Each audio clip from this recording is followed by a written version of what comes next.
I first started getting interested in regenerative agriculture when I was in Australia. So we emigrated out there a few years ago, and we stayed.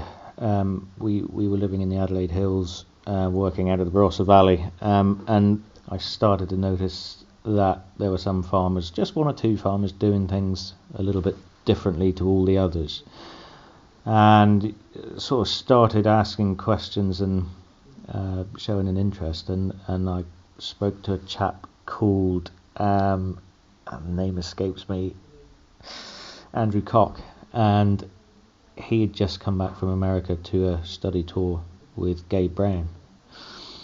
And so he was starting to change a lot of the things that he did on his farm, and bearing in mind that we were just going into the worst drought Australia had experienced in 120 years since the Federation drought.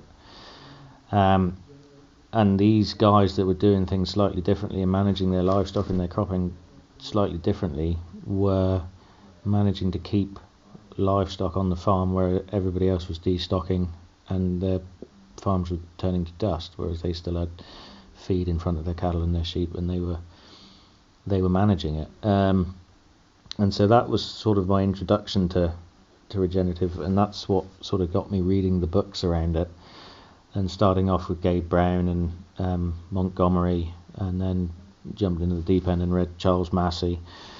And so my interest was very much in Australian context, and I started to try and figure out, or started, as you do, you start to try and translate the stuff that I was seeing and learning there into a UK context, and it started to get really tricky to understand how the different climates affect what you're trying to do and how it all fits in.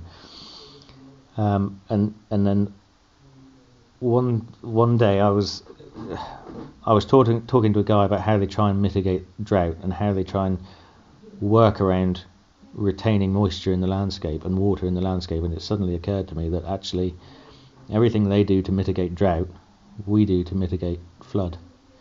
So it all comes back to water and carbon in the landscape and how it flows through and cycles through the landscape.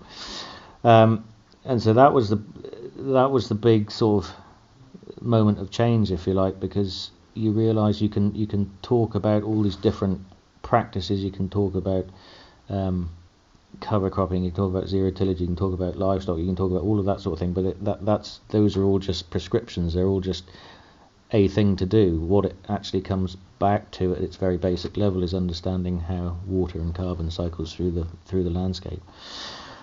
And so when we came home, I sort of started to look at the farm in a slightly different way, and in rather than looking at all the different enterprises as we've been taught to in our financial classes at university, you're taught to look at your arable enterprise, your wheat enterprise, your oats enterprise, and then you look at your sheep enterprise, your beef enterprise, and they all sit apart and sit separately, whereas actually they shouldn't. They should all sit.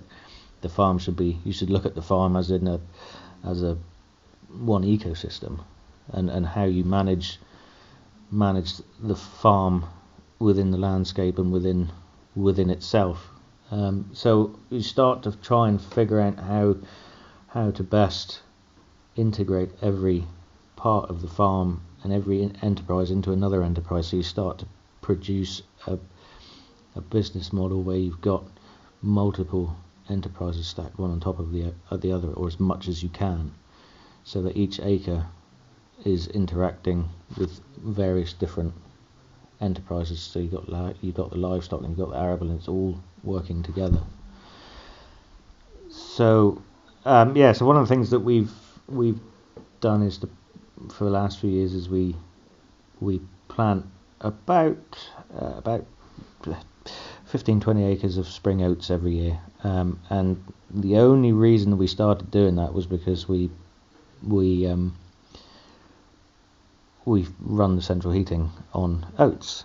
So a number of years ago, Dad came across this company that made central heating boilers that ran on grains, and you can run it on any grain: wheat, barley, oats, peas, beans, whatever you want. It'll even run on wood chips, but because oats has got a very oily it's a very oily grain, it has a very high calorific value, so you get the best heat output from oats. So we put about 7.5 tons of oats through the boiler every year that does the central heating for the house.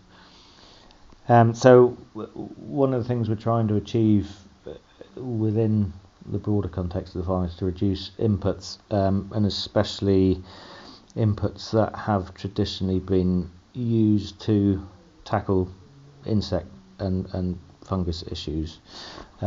So because I think we've got quite a special landscape down here.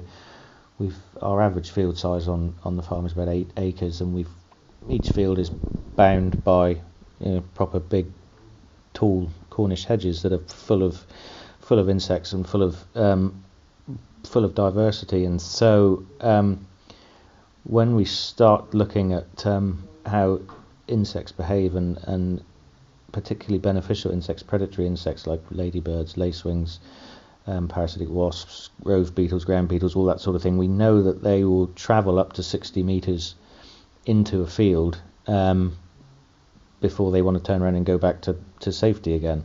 So because we've got all these small 8-acre fields, every part of the field should be accessible by insects from that hedge. So by optimizing the habitat around the edge of the fields, we've been able, I think we've been able to completely cut out any insecticides. We haven't used insecticides here for 4 or 5 years now.